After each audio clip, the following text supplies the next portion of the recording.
شروع میں ہم ایک پلانٹ دیکھتے ہیں جس پہ جنگ جاری ہے۔ اتنی دیر میں وہاں پہ جنرل اپنی جہازوں کے ساتھ لینڈ کرتا ہے۔ جنرل ایٹیکس کے وفاداری سے بتاتے ہیں کہ سارا پلانٹ تباہ ہو چکا ہے، مگر کچھ لوگ ابھی بھی جنگ کر رہے ہیں۔ جنرل ان لوگوں سے ملنا چاہتا ہے۔ یہاں پر یہ لوگ بڑی بہادری سے لڑتے ہیں، مگر فوج انہیں چاروں طرف سے گھیر لیتی ہے۔ یہ لوگ ان کا مقابلہ کرتے ہوئے محل کے اندر چلے جاتے ہیں۔ بادشاہ اپنے بیٹے کو وہاں سے جانے کا کہتا ہے۔ لڑکا اپنی بہن اور ماں کو لے کے وہاں سے بھاگ جاتا ہے۔ ادھر بادشاہ اکیلا رہ جاتا ہے۔ وہ دشمن فوج کا مقابلہ کرتا ہے، مگر اتنے میں وہاں پہ جنرل آ جاتا ہے۔ بادشاہ بھاگ کر ایک چٹان کے پیچھے چھپ جاتا ہے۔ وہ اپنے پنجرے سے ایک پالتو جانور کو نکالتا ہے اور اسے بتاتا ہے کہ یہ لوگ اسے مارنے والے ہیں۔ جانور اس کی بات سن لیتا ہے اور دشمن فوج کے پاس چلا جاتا ہے۔ وہاں پر جا کے وہ خود کو اڑا لیتا ہے۔ دھماکہ اتنا زوردار ہوتا ہے کہ وہاں موجود سب لوگ مر جاتے ہیں۔ اتنے میں جنرل ایٹیکس اپنے لوگوں کے ساتھ ان لوگوں کو ڈھونڈ لیتا ہے۔ جنرل لڑکے سے کہتا ہے کہ اس کے باپ نے باغیوں کو پناہ دی اور انہیں یہاں سے بھاگنے میں مدد کی۔ اگر وہ اپنی بہن اور ماں کو زندہ دیکھنا چاہتا ہے تو وہ اپنے باپ کا سر کچل دے۔ اس پر لڑکا انکار کر دیتا ہے۔ بادشاہ بھی اپنے بیٹے کو ایسا کرنے کا کہتا ہے۔ بہت زیادہ سوچنے کے بعد لڑکا فیصلہ لے لیتا ہے اور اپنے باپ کا سر کچل دیتا ہے، جس پر جنرل ایٹیکس کے آدمی لڑکے کو وہاں سے لے جاتے ہیں۔ جنرل بادشاہ کی بیوی سے کہتا ہے کہ اس کے پتی نے بغاوت کر کے اچھا نہیں کیا، جس کے جواب میں وہ جنرل کو کہتی ہے کہ وہ ایک درندہ صرف انسان ہے۔ یہ سنتے ہی جنرل غصے میں آ جاتا ہے اور اسے بھی قتل کر دیتا ہے۔ اب ہمیں ایک پلانٹ دکھایا جاتا ہے جہاں پر ایک کورا نامی لڑکی ہل چلا رہی ہے۔ دور کھڑا ایک لڑکا جس کا نام گنار ہے وہ کورا کو ہل چلاتے دیکھتا ہے۔ وہ کورا کے پاس آتا ہے اور اسے کہتا ہے کہ سرائے میں سب لوگ اس کا انتظار کر رہے ہیں۔ کورا اسے کہتی ہے کہ وہ بس کام ختم کر کے آ جائے گی۔ شاندار فصل حاصل ہونے پر سرائے میں سب لوگ جشن مناتے ہیں۔ کورا وہاں سے باہر آ جاتی ہے اور کچھ دیر اکیلا رہنے کے بعد وہ اپنے گھر چلی جاتی ہے، جہاں ایک بوڑھا آدمی اس کا انتظار کر رہا ہے۔ وہ کورا سے کہتا ہے کہ اب اسے اس قبیلے کا حصہ بن جانا چاہیے، جس پہ کورا اسے کہتی ہے کہ وہ جہاں بھی جاتی ہے جنگ اس کے پیچھے پیچھے آ جاتی ہے، وہ اس قبیلے کا حصہ نہیں بن سکتی۔ یہ کہنے کے بعد کورا سو جاتی۔ اب صبح ہوتے ہی سب لوگ سرائے سے فصل لے کر اسے بونا شروع کر دیتے ہیں۔ کورا کی نظر آسمان پر پڑتی ہے۔ اسے آسمان پر بہت بڑا شپ نظر آتا ہے۔ وہ جلدی سے جا کے گھنٹا بجاتی ہے اور سب لوگوں کو خبردار کرتی ہے۔ سب لوگ سرائے میں اکٹھے ہو جاتے ہیں۔ کورا سب کو بتاتی ہے کہ یہ لوگ جہاں بھی جاتے ہیں اس جگہ کو تباہ کرتے ہیں اور لوگوں کو غلام بنا لیتے ہیں۔ ان کا مقصد صرف تباہی ہے۔ اتنے میں ایک بچہ انہیں آ کے بتاتا ہے کہ وہ لوگ آ گئے۔ جنرل اپنے جہاز سے اتر کر گاؤں کے سربراہ سنڈری سے ملتا ہے۔ سنڈری اسے اپنے سرائے میں آنے کی دعوت دیتا ہے، جسے جنرل قبول کر لیتا ہے۔ جنرل ایٹیکس اسے کہتا ہے کہ اس کے کھیت بہت زیادہ پیداوار دیتے ہوں گے۔ جو پیداوار ان کی ضرورت سے زیادہ ہو وہ ہمیں دے دیں اور بدلے میں وہ انہیں 3 گنا زیادہ دام دیں گے۔ جس پر سنڈری سے کہتا ہے کہ ان کے پاس اتنی فصل نہیں ہوتی، وہ ضرورت کے مطابق ہی فصل اگاتے ہیں۔ اتنے میں گنار جنت سے کہتا ہے کہ وہ فصل دینے کے لیے تیار ہے۔ جنرل سنڈری سے کہتا ہے کہ اس نے جھوٹ کیوں بولا، جس پر اسے غصہ آ جاتا ہے اور وہ اس کا سر پھوڑ دیتا ہے اور اس کی بیوی کو بھی مار دیتا ہے۔ جنرل ایٹیکس گنار سے کہتا ہے کہ وہ 10 ہفتوں بعد اپنی فصل لینے کے لیے واپس آئے گا۔ جنرل اپنے فوجیوں کو وہاں پہ تعینات کر کے خود وہاں سے چلا جاتا ہے۔ بادشاہ کے سپاہی روبوٹس کو گولیاں مارتے ہیں اور گاؤں والوں کو بہت زیادہ تنگ کرتے ہیں۔ ادھر سب لوگ سرائے میں اکٹھے ہو کر پلاننگ کرتے ہیں کہ کس طرح وہ لوگ بچ سکتے ہیں۔ کورا ان سے کہتی ہے کہ جنرل ایٹیکس انہیں نہیں چھوڑے گا۔ اس کے بعد وہ وہاں سے جانے کے لیے اپنا سامان باندھ لیتی ہے۔ بوڑھا آدمی آ کے کورا کو سمجھاتا ہے کہ وہ ان کی مدد کرے، مگر کورا ایسا کرنے سے انکار کرتی ہے اور وہاں سے نکل جاتی ہے۔ کورا اپنے گھوڑے کو نکالنے لگتی ہے کہ اسے کچھ آوازیں سنائی دیتی ہیں۔ وہ باہر نکل کے دیکھتی ہے کہ کچھ سپاہی گاؤں کی ایک لڑکی کو زبردست اپنے مکان میں لے جاتے ہیں۔ کورا سے یہ سب برداشت نہیں ہوتا۔ وہ قریب پڑی کلہاڑی اٹھاتی ہے اور سپاہیوں کے کیمپ میں چلی جاتی ہے اور یہاں پہ ہوتی ہے اصلی فائٹ۔ کورا ایک ایک کر کے سب کو بے رحمی سے مارتی ہے۔ وہ سب کی گردن اڑا کے لڑکی کو بچا لیتی ہے۔ اتنے میں سارے گاؤں والے وہاں اکٹھے ہو جاتے ہیں۔ کورا ان سے کہتی ہے کہ اب ہم کو ان کا مقابلہ کرنا ہوگا۔ اتنے میں بوڑھا آدمی کورا کی گن نکال کے کورا کے حوالے کرتا ہے۔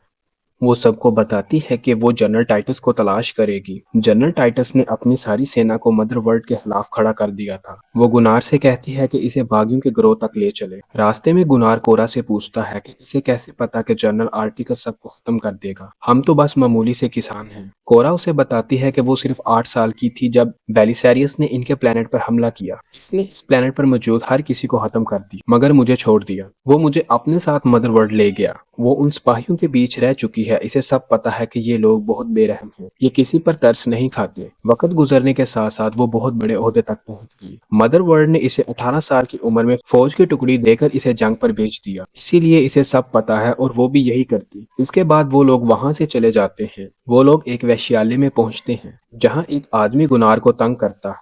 کورا اسے سبق سکھاتی ہے اور وہ وہاں بھاگ جاتا ہے۔ کورا وہاں موجود سب لوگوں سے جنرل ٹائٹس کا پوچھتی ہے، جس پر ایک آدمی اسے جواب دیتا ہے کہ آخری دفعہ اسے کولیزیم میں لڑتے دیکھا گیا۔ اس کے بعد اس کا کوئی پتہ نہیں۔ اتنے میں وہ کمینہ اپنے آدمی لے کر دوبارہ ان سے لڑنے ویشیالے میں آ جاتا ہے۔ کورا دوبارہ اپنی عطا کا جادو دکھاتی ہے اور سب کو دھول چٹا دیتی ہے۔ وہاں کورا کی ملاقات کائی سے ہوتی ہے جو پولیکس جانے میں ان کی مدد کرتا ہے۔ کائی انہیں اپنے شپ پہ بٹھا کے پولیکس لے جاتا ہے۔ ادھر سب گاؤں والے کسان پہاڑی کے اوپر شپ کو نکالنے کے لیے وہاں اکٹھے ہو جاتے ہیں۔ ایک باغی لڑکا اس شپ کو صحیح کرنے کی کوشش کرتا ہے مگر ناکام رہتا ہے۔ رات کو سب کسان سو جاتے ہیں۔ اتنے میں جیمی شپ کو ٹھیک کر دیتا ہے۔ ادھر کائی ان لوگوں کو پولیکس لے آتا ہے جہاں ان کی ملاقات ایک موٹے گندے آدمی سے ہوتی ہے جس کے پاس ایک جاں باز ہوتا ہے۔ کورا اسے آزاد کرنے کا کہتی ہے جس پر موٹا آدمی ان سے شرط لگاتا ہے، اگر ٹراک نے ڈریگن کی سواری کر لی تو وہ اسے آزاد کر دے گا، اگر وہ ایسا کرنے میں ناکام رہا تو ان لوگوں کو بھی غلامی کرنی پڑے گی، جس پر کورا مان جاتی ہے۔ ٹراک کامیابی سے ڈریگن کی سواری کر کے خود کو آزاد کروا لیتا ہے۔ کورا اس کو اپنے ساتھ لے کر وہاں سے چلی جاتی ہے۔ اب کائی انہیں ایک اور پلانٹ پہ لے جاتا ہے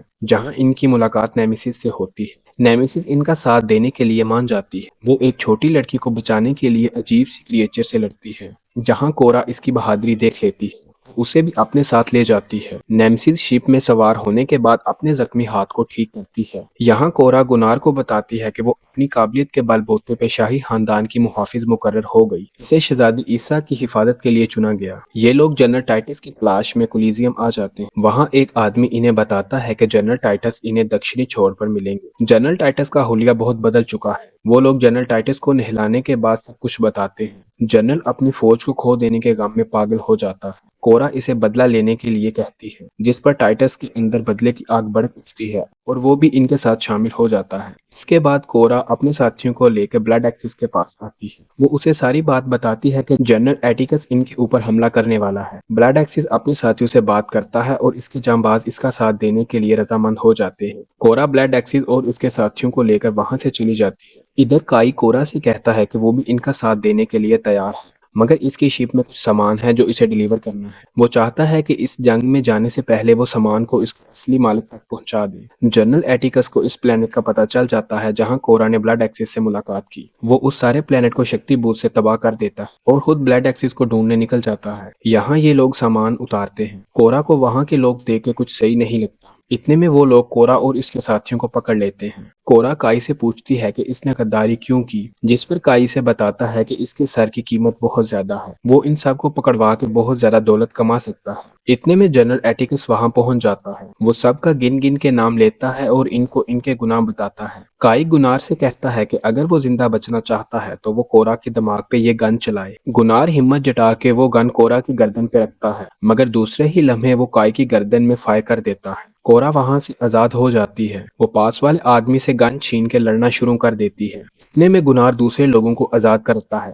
سب لوگ جنرل ایٹیکس کی فوج کا مقابلہ کرتے ہیں۔ جنرل اپنے آدمی کو حکم دیتا ہے کہ وہ بلڈ ایکسس کے جہازوں کو تباہ کر دے۔ سپاہی جہازوں کو تباہ کر دیتا ہے۔ بلڈ ایکسس اپنی تلوار پکڑ کے اس شپ پر حملہ کر کے شپ کو تباہ کر دیتا ہے مگر اس دوران اس کی جان بھی چلی جاتی ہے۔ اب ہم دیکھتے ہیں کہ جنرل ایٹیکس اور کورا کی آپس میں لڑائی شروع ہو جاتی ہے۔ کورا بہت بہادری سے لڑتی ہے اور ایٹیکس کو مار دیتی ہے۔ اس کے بعد وہ اپنی ٹیم کو لے کر گاؤں میں آ جاتی ہے۔ اگر آپ لوگ اس مووی کا اگلا پارٹ دیکھنا چاہتے ہیں تو کمنٹس میں مجھے ضرور بتائیں۔